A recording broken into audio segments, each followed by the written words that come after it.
All right, welcome to our video interview with Randy Pobst over Pro Race Driver. Randy the Rocket Pobst with over 90 career wins, two 24-hour of Daytona wins, and four SCCA Challenge GT wins. Is that right? Championship wins. So not quite SCCA, but World Challenge GT Championships. Yes. there you go. Some good teams, cool. Matt. Well, good, man. And good friend of mine, and just a lot of fun to hang out with and race with. And he's on our Craftsman Auto Care race team with AER, American Endurance Road Series, which in like 10 days or 2 weeks, we'll be going to racing again, right? Yeah. So to start this deal off, how did you get the nickname Randy the Rocket? Well, one of the many wonderful things that happened to me in my career was driving for Alex Job Racing. And I was wandering through the paddock at Watkins Glen in 1998. I didn't have a ride. And somebody I barely knew, I didn't know him actually, they're like, "Hey, Randy, come here. We might need you. Hang around." Crew guys. Really? And, well, they had a guy driving that wasn't cutting the mustard. And they let me drive, and it went very well. And in fact, my whole relationship with Alex Job Racing went really well until we got the Porsche factory cars. And then Alex and I got along great, but the Porsche factory cars and I didn't. But that's a whole nother story. That's a good story, too. It's all about karting and how karting translates to real cars. So I was qualifying at Road Atlanta a year later, and we're driving these 911 RSR Porsches. These are in the 90s. They're the air-cooled, the 993-based cars. And I was surprised how close they were to street cars when I first saw them. I figured they'd be more like prototypes, but they were more like IT cars. Right. And they still are awfully closely related to the street car. At least the Cup car is. The GT3s are getting to be pretty wild. Right. But back then, anyway, I love the 993 RSR 911, especially the way Alex Job had them, and an engineer named Greg Fordahl, who is from Seattle area, smart guy, and we both grew up autocrossing. He had national championships, and he had a good driver's perspective as an engineer. This is really valuable for communication. Those cars were so good, they made me look good. And there was one qualifier at Road Atlanta where I got the pole, and it was just one of those days, Matt, where everything goes perfectly right. It's cool. The sun's out. You got a little track temp. You don't have much air temp. The tires are fresh. The car's handling perfectly. And I blew away anything they had ever done at that track. And the crew guys dubbed me Randy the Rocket. I wouldn't have argued with that. Right. Exactly. It's perfect. It's awesome. Well, I never knew how you got that nickname, and so now we know. So my next question, we raced at Road Atlanta on the first race of the year for AER, and it was a very similar thing. You were walking through the paddock looking for a ride, and we actually serendipitously ran into each other at the registration table, and I looked over at you, and I'm like, Randy? And you're like, Matt? We hadn't seen each other in at least 10 years probably. Yeah. And it was, so actually quite surprised that you recognized me, but we've had some memorable experiences together in a car. So, we asked you to take out my 944 turbo race car at VIR, and you went and caught it on fire. The fireman was there. Oh man, those guys were on it, man. We were out of that car. No, you were the fireman. You knew exactly what it needed, right? I got this. Yeah, we had the fire extinguisher out. I mean, it was. You did. That was crazy, and it was no fault of your own. An oil line blew off the car and flew all over the exhaust, hot oil all over hot exhaust. Thank you, Matt. No damage done, but we like to talk about it and bust your balls a little bit about it. Oh yeah, fun stuff. Yeah. So what did you learn? So when we saw each other at Road Atlanta, and we're like, hey, what are you doing? You're like, well, I might drive for a friend of mine. Why is it on my screen? Get that out of here. I might drive for a friend of mine. I'm kind of looking for him, and I'm like, well, you can drive on our team. And so I checked with their team, and they're like, hell yeah. But so the second day, the race in the rain was just that's the craziest race I've ever driven. I started the race 2 hours. It was a 2 hour stint. It was supposed to be like an hour and 35-minute stint. But there was at least 7 yellow flags, including on the warm-up lap. We had an Audi go off into the wall. Oh, boy. Remember that? And then it started dry. It started really nice track conditions, and then it started raining a little bit. Then it started pouring a little bit, and we had I mean, just there were probably 4, 5, 6, 7 wrecked out cars at least. But not you. Not me. No, I made it. Baby. And then you took over, I think, the next stint, and it was in the rain and started drying. So what did we learn on that? What did I say to you on the communications? And I said, Randy, we learned something really just huge right now. What was that? Do you remember that? No. I said, we learned that I'm faster than you in the rain. I'm just kidding. I'm joshing you too, man. I'm joshing you. Come on, man. Let's do it. Anyway, I like that co-driver. Yeah, I really appreciate you rescuing me too. Rescuing you. It was great. Yeah, a race driver with nothing to drive. I'm like a little lost puppy. Yes. And you're that nice guy that comes into the kennel. And right before I get euthanized, you rescue me and save me. Well, I think the car that you were going to drive, either the engine blew out or it crashed out or whatever. So we had a great weekend. That was a blast that whole weekend. We had some pretty good because we had you put on our team. They bumped us up to a faster group. And sorry about that. Yeah, no, that's good. Hey, it was fun. But we're looking forward to getting out June 6th and 7th at Nelson Ledges, and we're taking the Porsche this time, and we're going to see what it'll do and have a good time. We got a really fast team, except for me. I mean, the other 3 drivers are really good. So we should have a phenomenal time there. So what's your favorite track?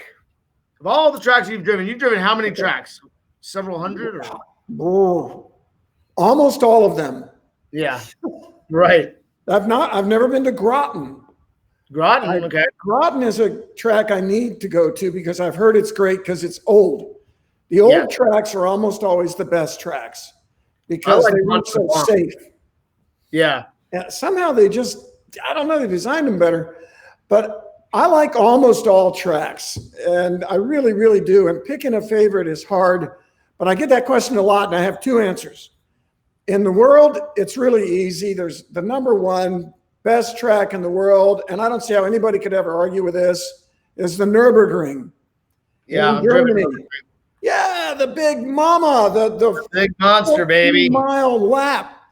Yeah, that's crazy. It's got 156 corners or whatever. Some of those and it's kind of in a big circle, Matt. Have you been there? I've been there. I did. And when I went, it was October, and I rented a competition BMW M3. And when I pulled up in my rented Mercedes, it was October, it was raining, and then it started sleeting and snowing a little bit. Yes. And I was like, oh, man. So I get to the warehouse, and the guy takes me in. There's like 150, 200 just Ferraris and Lambos and factory Porsches and BMWs. And he says, look, mate, he said, the conditions are treacherous out there. This is the car that you rented, but here's an MG front-wheel drive. This is what I recommend you use. He said, because it's going to be really slick. And so I went with his recommendation, and it was awesome. I was blown away, to twin turbo 911s because it was really slick, but it was a blast. I got about 10 laps on it. I'd like to go again. That's a lot. It was about 2 hours of driving. Yeah, because each lap is 10 minutes. The funniest part about that is, so I hired him as my instructor, right? And so we drive to the track together, and you get up to where there's like a toll booth there. And I said, well, like, you're going to get in the car? He's like, hell no, I'm not getting in the car. He said, keep this radio in your cup holder. He said, we're not crazy like you Americans. We'll instruct you from behind. So my instruction was Oh, on a two-way radio from behind because they don't do in-car instruction. yeah. Well, that's not a bad idea. Right. That's getting to be more and more of an issue, whether or not to get in the car to coach. Good question. But at the Yeah. Nurburgring, you remember how fast it is? Oh man, and all the elevation changes, and yeah, it's been a while. It's probably been at least 10 years since I did that trip. But Most tracks in the world, you spend most of your time in third and fourth gear. At the Nurburgring, you spend most of your time in fourth and fifth. Or yeah, it's a sixth. fast track. It's a fast track. Oh, buddy, it's so fast because it's kind of a circle. Yeah. Now, modern racetracks, they get a certain amount of room and they fill that room with as much racetrack as possible, kind of like a go-kart, but on big. So those tracks go back and forth. Think about it. Right. I never Utah thought of Motorsports Campus, Barber Motorsport Park, Atlanta Motorsport Park, all the newer tracks, Thunder Hill Raceway, it's not that new, but it's newer than others. They're filling this space. In the old days, it wasn't like that. They were more like circles. Like Road Atlanta is more of a kind of a circle. And Laguna Seca is a circle, or was, and then they changed it more. And so the Nürburgring is so fast. That's something that's different about it. It's fast. Rough. There's a couple of slow places, but it is long and constantly changing, and it's raw. It's They even say that on one part of the track you might have some weather and you might have different weather on the other part of the track. It's famous for that. Yeah, so crazy. So a little off racing here, but if you had a superpower, what would that superpower be? Oh. Thought I'd throw some non-race questions at you too, man. That's easy.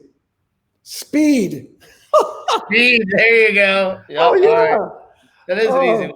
Who's the That fast is easy. guy? Come to think of it. Danny, you are so fast. I mean, No, the you're, Flash. Matt, that's my superhero. My spirit animal superhero is the Flash. He's The red. Flash. He's got the yellow lightning bolts.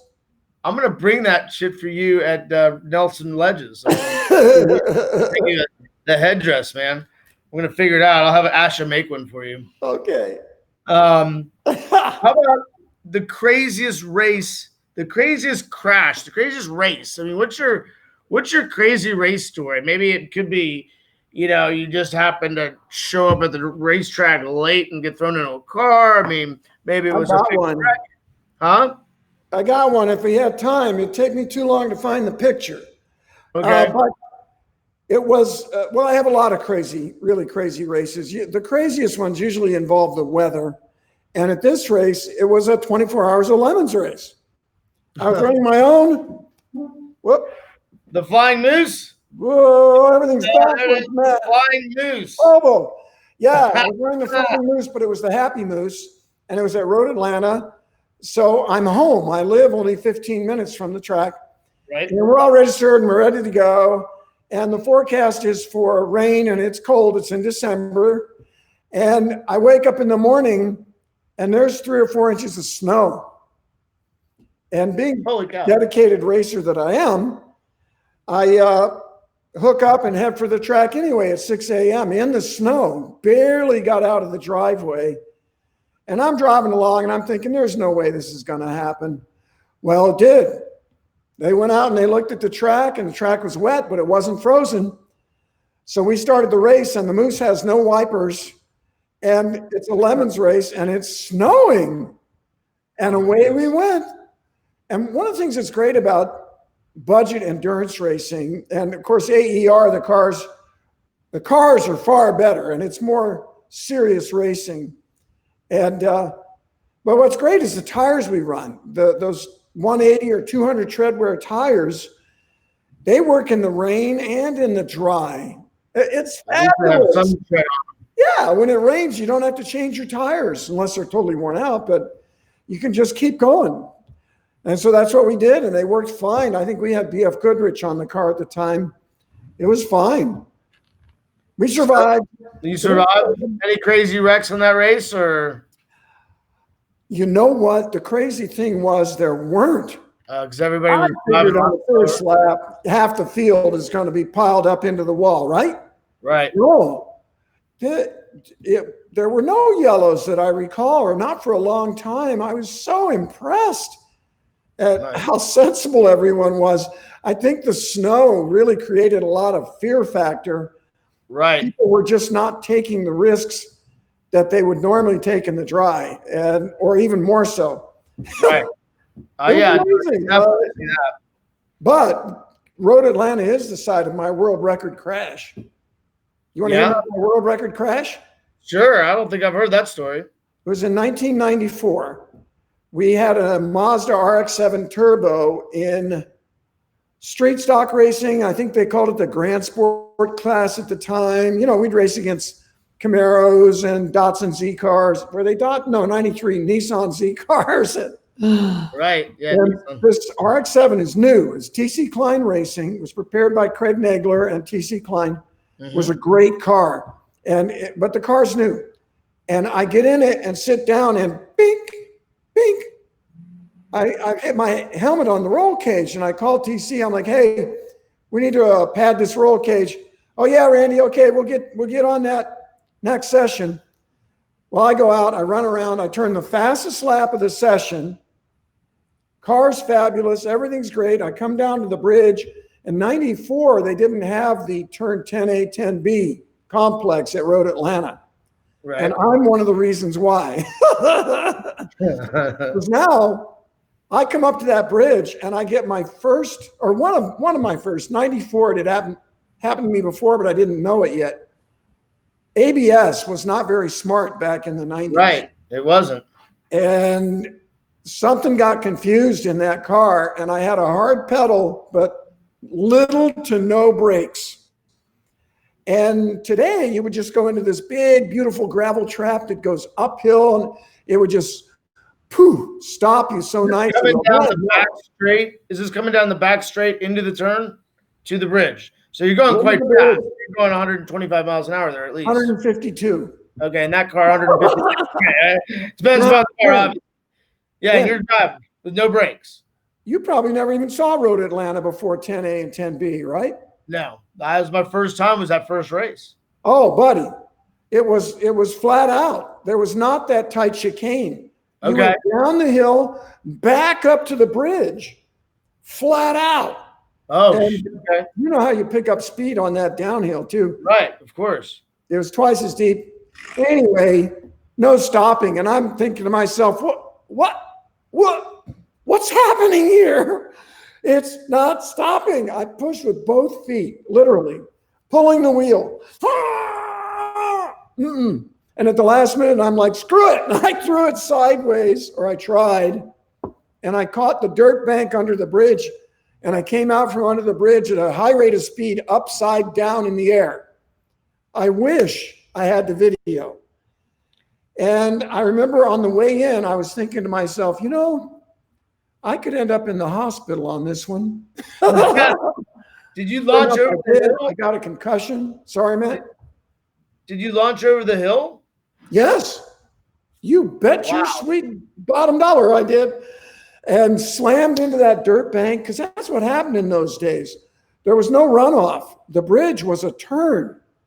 So if you didn't get stopped, you hit the dirt bank on the other side. You went under the bridge and then hit that dirt bank. And I did, and boom, and I'm banging my head on that roll cage. That was never padded. Yeah, I mean, I saw stars every time. And I ended up with a pretty good concussion. Yeah, and the car was. I've been wondering what's been wrong with you, man. I mean, now I know. You know. Yeah. I got beat up. I don't know what I had for a helmet, but it was a good one because I seemed to be okay. But that was a real concussion. The next day, I was okay, except when you start twitching like that. You know? I was walking funny the next day. I was, Wow, that's had your quite roll cages. going.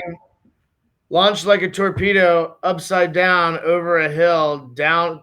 I mean, that's like a Evil Knievel stunt. Like, how about the craziest Randy story? Because I heard a couple of crazy Randy stories, including with a rental car in California around a rotary with some girl named Love Shack 69 or something. What's that? What was that girl's name that you introduced me to? That's She's like some really cool motorcycle girl. Like, yeah, she's crazy story of you at Gearhead Girl around 69. a rotary in California being stopped by the cops 5 miles later, but couldn't see him because of the smoke or something. What's a Yes, no, he did. That's at Gearhead Girl 69. That's right. Yeah, Gearhead Girl. An online star. She's working on it, and she was part of a motorcycle magazine project we did, and we had to do a bonsai run to get her luggage in Santa Barbara and get back to San Francisco for her flight. And on the way, we went through a roundabout, right, a traffic circle, middle of nowhere. And we had this Camaro rent-a-car, which was pretty good. And so I told her she should drift it. And she pulled over and said, "Show me what you got, big boy." And being a man, I did. So the first 2 times were kind of ugly, but the third time around was perfect. And then I said to Gearhead Girl, she goes by a lot of names. She also goes by Alexis Master. I don't know. Wow. So hot that she gets harassed by guys, so she has a secret identity. Yeah, I guess. So I said, let's get the hell out of here before the cops come. Well, it was the middle of nowhere. It was 2 a.m. We get about 5 miles down the road, and I figure we're good, right? Woo! We get lit up. And I thought, oh, God. But fortunately, I don't know exactly why or what, but the officers were very cool to us. And he looked at me, and he looked at her. She's 20-something. Yeah. And then he looked back at me, and one of the first things he says to me, he goes, "How old are you?" He's expecting to see some kids in there. Yeah, and then the other cop looks at her, and she goes, "And who are you?" And anyway, they said, "Well, we didn't see it, but we followed the smell." That's what it was, Matt. They followed the smell. I thought they followed the smell to find us. So that's just funny. That's hilarious. Oh, dodged a bullet on that one, man. Anything, huh? They couldn't give you anything. How are the rental car people when you give the car back with bald tires? They didn't notice either, did they? Well, you know what? This is slick asphalt. We didn't hurt it. I really don't believe in hurting rent-a-cars. Maybe the tires a little bit. Yeah, I think you're right. But it was slick. In fact, I was very disappointed, Matt. The very next day, we're going from San Francisco back to Santa Barbara with my buddy John Stein, who wrote the motorcycle magazine article. What was it called? It was called Vintage Tour Cross. Google that. Vintage Tour Cross. We rode 3 1972 Enduros from Santa Barbara to Monterey Hollister area and motocrossed them. But the big adventure was going back in the middle of the night to get Gearhead Girl's luggage. Anyway, we went back through that exact same intersection, and I was looking forward to seeing the tracks, right? I was going to get a picture. Right. No tracks. No tracks? It was too slick. Wow. We didn't even leave rubber on the ground, although we did get it hot because there was some smoke. Ask the officers. Yeah. They could hear it, and then they followed the smell. Oh, Lordy. My next question, what's the weirdest thing a fan has ever done to or for you? Oh. Do you have any stalkers or any Randy fans? Yes, but not too bad. But there's a guy overseas. You're not comfortable answering it. It's okay too. Yeah, there's a guy overseas. A guy But he wasn't stalking me. He had a big crush on one of my journalist friends, a woman, a hottie, a beautiful woman. And he sent me a bunch of gifts. And I thought, this is a little odd. And then what were the gifts? I realized what he was working. He's a great guy too. And he's kind of a part-time writer as well, And he was sort of using me to try to get to her. And he sent me this really cool clock made out of an Alfa Romeo valve cover and a gift for her. And I was like, okay, I'll deliver that for you. And well, I just decided not to. I wasn't real comfortable with that. I thought maybe if it's better for him and her to communicate directly, and I don't want to get in the middle of it. All right. So I never did my duty. That was kind of unusual. Yeah.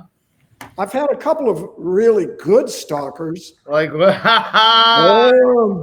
it's not for a family channel, right? No, I had this I met this woman in the Audi club. Her name shall remain secret to protect the guilty. But I met her at an Audi club event, and wow, she was pretty, and I liked her, and she drove an Audi on track, and cool lady. And then we went our separate ways. Well, at the next race, the Audi club event was up at Sears Point. The next race was down at Fontana in Ontario, Southern Cal. And I'm walking through the paddock, and guess who shows up? Although she was with her friend and all, but I thought, wow, hi. In fact, I don't think she even, I ran into her in the paddock. But I found out later that she had gone there with the express purpose of seeing me again. Nice. And I found out months later. But guess what? That was with TPC Racing, Mike Levitas and crew, and nice. Porsche and IMSA Racing. Yep. And we won the race, one of the best races I've ever had, by the way, with a guy named Jean-Francois Demoulin, JF Demoulin. We had two very similar Porsches, and we had an epic battle. And in fact, at one point, he went to pass me, couldn't make the corner. This is Fontana. So it's part of the racetrack actually goes through like a parking lot. He couldn't make the corner and went straight through the parking lot and back on ahead of me. And he let off and waved me back by. Oh, wow. What a guy. And that's gentleman racing. I would have just kept going and taken that same turn. Taking that same turn, the next turn I came up on it. Got even more ahead of you. I know a lot of guys that would do that. Not a lot. But he didn't. And what a race, the kind of race, Matt, that you just feel so good about the competition when you're done. You're like brothers in arms. Yeah. And we won the championship. And, this Audi Club lady was there. And Mike Levitas the awards banquet was in Vegas the next day. IMSA awards banquet. So we were going, Michael Levitas had a big party. He got the VIP room at some club, and not a strip club, a dance club. Right. And well, what do you know? This woman from the Audi Club was going to Vegas to stay with her in-laws. She wasn't married anymore. Really stalking you now, man. So I said, hey, you want to go to the banquet with me? Hey, baby, you want to date? Turned into a beautiful relationship for years. It was great. That's awesome. We used to joke about her stalking me at that first race. I'm glad she did. I'm glad she did too. So this coronavirus has definitely messed everybody up, right? It's been tough, man. It's been tough for everybody. Thank God it hasn't been as bad as they said it was going to be, Yes. For sure. So, but this is my next question. Mask or no mask for Randy Pobst? Well, I just got a lecture on that from a guy who worked in an ER for 10 years. Mm-hmm. And I'm not a mask guy. And part of the reason is that it concentrates moist, germy air in the mask and right in front of you. And so if you have a mask on, it's very important that you never touch it. And, in the surgical room, they don't touch that stuff. Right. And so where they really do help, I think, is if you have a cough or a sneeze or something. But for just like a normal person walking around, I am not a mask believer. And I'll tell you, the racing part has been tough, and that's nothing compared to the way some people have suffered economically and from the virus. But the racing part, if we can just stick to that part of it, it's been terrible. I know, right? We will stick to that. Just because that has to do with the next question: is boxers or briefs? Man, nobody wears briefs. All right, so we've talked about your craziest races. Talked about your craziest, some of your craziest stories. You've got a bunch. What was your favorite race series that you raced in? You got AER, you've got the World Challenge, 24 Hours, Daytona. What do you think is your favorite series that you've done?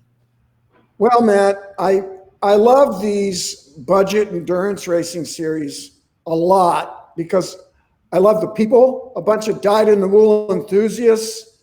I love the creativity. The rules are so wide open.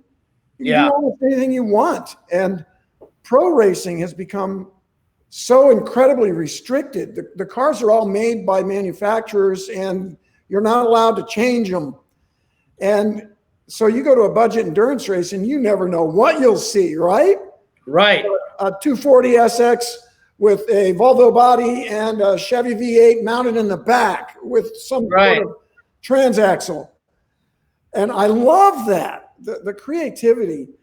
And I totally agree. So I started, I've been racing since in the 90s and all that, and early 90s, and took some time off when my kids were playing sports and all that, and then got back into it. And good for you. SCCA, man, I was doing, I've done mostly sprint racing. I've never done a really long enduro until AER.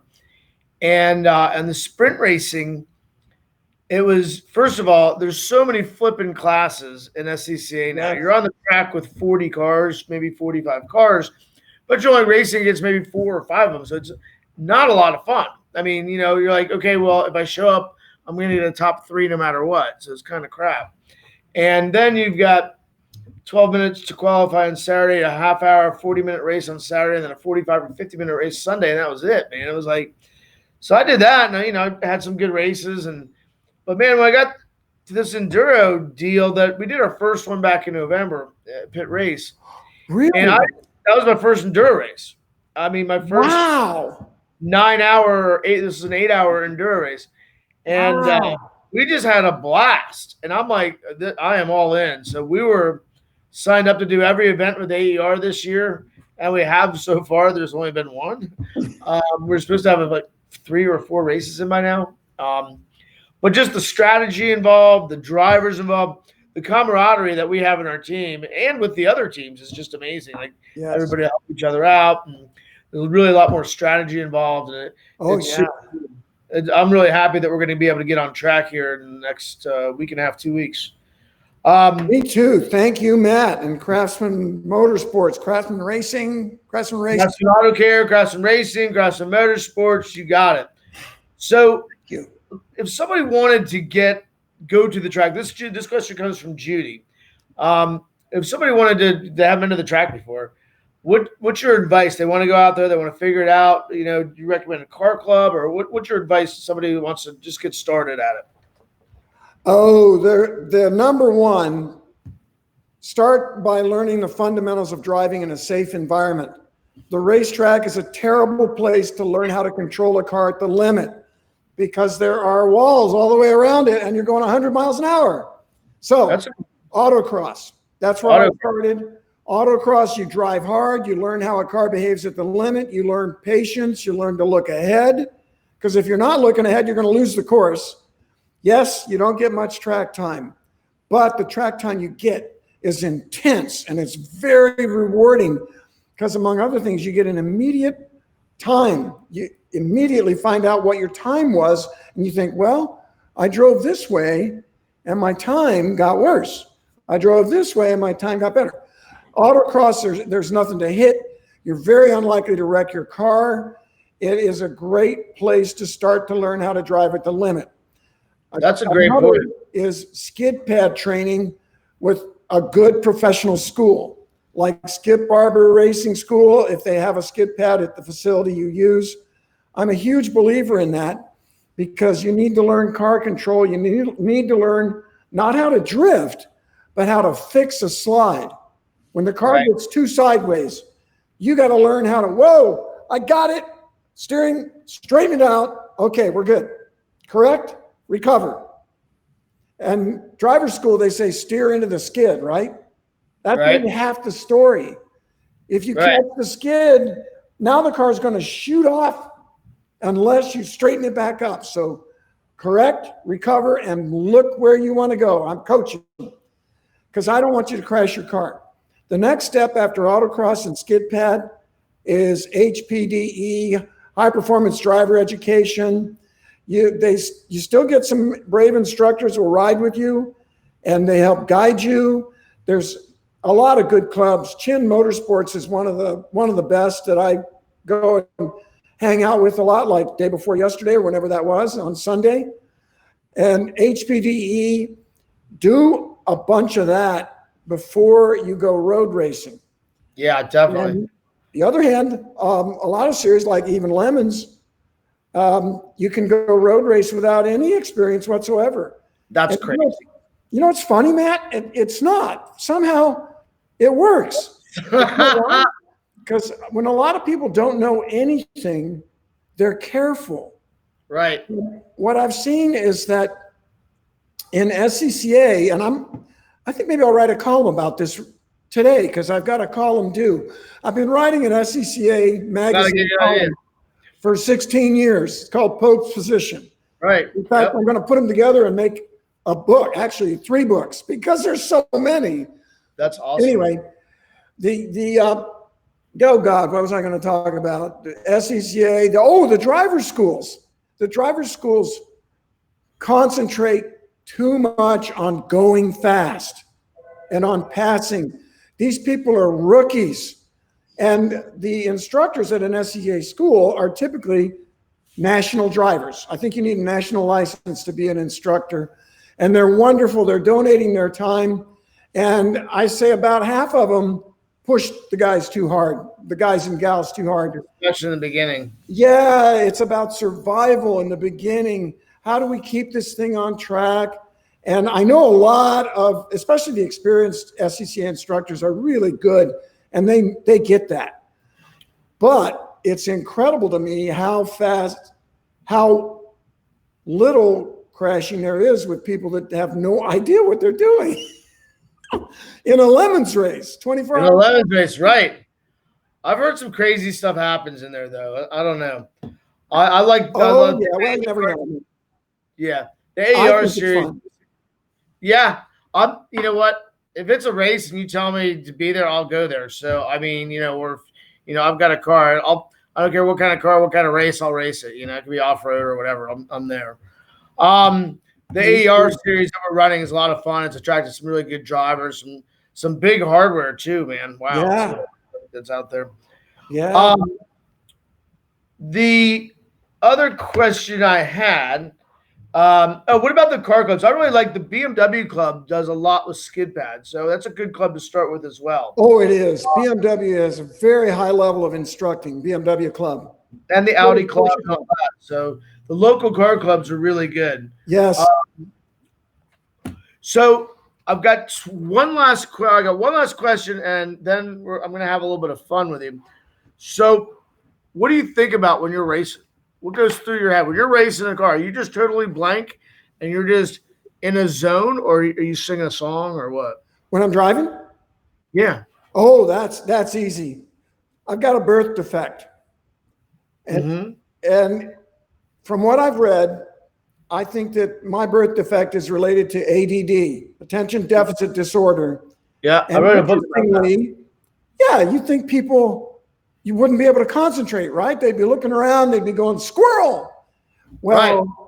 when you have ADD, if something One of my books. attracts your interest, you focus on that so hard that you could melt metal. And moms out there, you know when your kid's playing a video game and he doesn't even hear you? Right. If I'm watching TV, which I don't do much because of the way it takes my mind. And racing does that. As soon as I start driving fast, my brain comes into this narrow, beautiful focus only on the driving, and I don't think of anything else. It's not something I practice. I don't do any mental exercise. It's just my whole life. It just happens. It messes me up in the rest of life. You just become hyper focused, and there's nothing else around. Hyper focused. Yep. Hyper Well, I don't know if you know this. hyper focused. Yes, sir. I don't know if you know this, Randy. I wrote a book on that. It's a Wall Street Journal bestseller. It's #1 in Amazon in 10 categories. It is not. I swear to God. It says That's it right real? there. Yeah, it says Wall Street Journal bestseller. It's called. Man, I need to read that. Where is it? There it is. It's called The ADD Entrepreneur: How to Harness Your Superpowers to Create a Kick-Ass Company. I'll bring you a book. I'll sign the book and bring you a book in 2 weeks at Nelson Ledges. Matt, that's fantastic. Yeah, so that's pretty interesting. I didn't know you had ADD. So the last question of these, I thought maybe when you were racing, you were like singing a song in your head or something, because I dug up this old photo of yours. And, I thought maybe that's what you look like in the car. And I'm thinking, well, maybe Randy sings songs. Andrew Gunn says you look like John Denver. And actually, Andrew's the one that brought up this picture. I heard that a lot. Yeah, John Denver. So we want to know what song were you? 14 years old, I was the lead singer in a rock and roll band. You were? Yep. What was the name of the band? Conflict. Conflict. It was a hard rock band? No, classic rock before it was classic. So Andrew Andrew wants to know which song were you singing there? Do you know? That could be "Color My World." "Color My World." Is that Deep Purple? Obviously a slow song. Chicago? Who sings that? Yeah, Chicago. Chicago. Huh. "Color My World," or one of those slow songs. We didn't do many slow songs, but we had fun. Well, you know about my party. Musician, not me. Well, if you make my party this year, I have a crazy wild. We call it the Epic Creek Party every year. It's July 25th this year, and we have live. I'd love to. Yeah, we have live bands and all that. Maybe we can encourage you to go up there and sing a song for us. Oh heck yeah! Well, the old voice doesn't hold up like it used to. That's all right. I can get about halfway through, but I can dance. Woo! Yeah. All right. Well, we'll be cutting a rug, man, for sure. I love parties. Well, Randy, how can people get in touch with you? I know you do public events. I know that you will personally instruct people, of course, for your time. So, for hire. So, if you ever want a really amazing instructor, Randy is available to do that. I know he makes personal appearances for car clubs and Volvo and Porsche and Audi and many, many other car manufacturers. I know he does lots of testing for cars. Or for the manufacturers. They want to know how their new Corvette is, how it really, really feels. They want to know the real deal. They talk to Randy. So if you're thinking about having a really cool, fun guest, at your next event, maybe it's a corporate event, or maybe it's a racetrack event or whatever, Randy is a fun guy, just down to earth, really humble, and just super fun to hang out with, and an amazing driver, Randy, I really appreciate your generous time, and I can't wait to see you in a couple of weeks. How can they get in touch with you, Randy? Well, I got a brand new YouTube channel, Randy Pobst YouTube channel. Nice. So find me there. We're putting out videos all the time. In fact, my eye's a little funky because I just did one in this off-road buggy called a Goblin. And it was dirty fun, let me tell you. We do all kind of stuff. And you can private message me on good old Randy Pobst Facebook page. And I've also got about almost 55,000 followers on Instagram, Randy Pobst. It's great to have a name nobody's got. Yeah.